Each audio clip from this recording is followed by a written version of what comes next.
Dlozi thokozani bogogo uDr Mkhulu lo inyanga enkulu yakwamhlabi yalingana Channel 260 Phuma Kapa TV. Dr Mkhulu ngihleli nani sikhuluma ngokuhlukahlukana kobuthakathi. Inyanga leyaziwayo.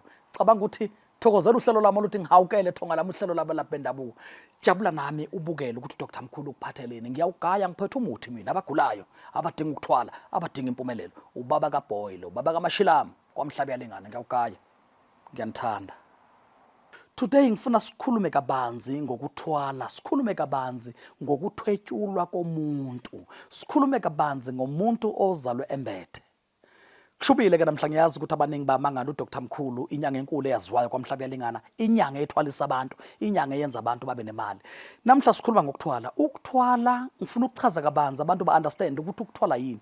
Ukuthwala ukulanda amandla azokwenza ukuthi utyebe lawo mandla ekubeni ungazalwanga nawo, ukulanda inhlanhla yokuzifakela, ukulanda into ozoyibona ngamehlo ozopraise yona ibe uNkulunkulu wakho ikungenisela imali. Ukuthwala lokho ukuthwala ukulanda into noma isilwane noma inyoka noma utikolosha, kepha ukuhamba uyolanda into ozoyirenta kube ngeyakho ikusebenzele ikwenza ube nemali.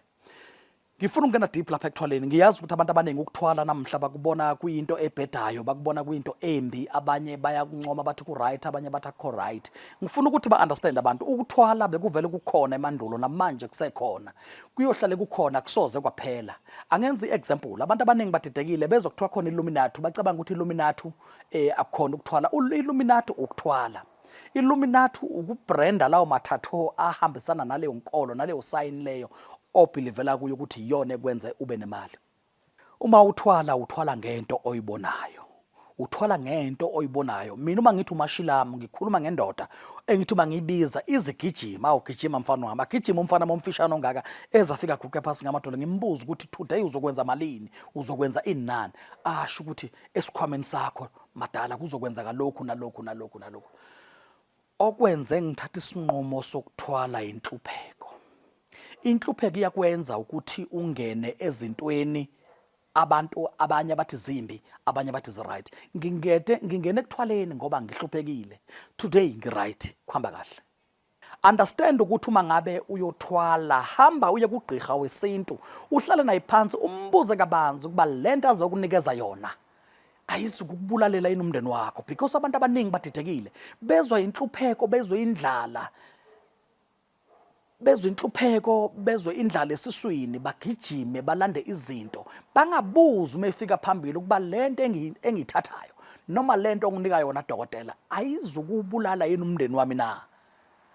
If ngiqhubeka mina ngityeba ngoku akuzukwenzeka yini kuswele kumndeni wami. Understand lokho ke, kufuna ukubuze kamanzi enyangeni osuke uye kuyona. Lalela la. Uma uza la ekhaya kaDr Mkhulu ngizokunikeza lamandla, ngizokuhlephulela lemfihlo yami, ngihlala phansi nawe ngikuchazela ukuba lento ayizukukudlela umndeni. Lento isebenza ngale briefcase, lento isebenza ngale trunk, lento isebenza ngale sikhwama. Iyenza kanje.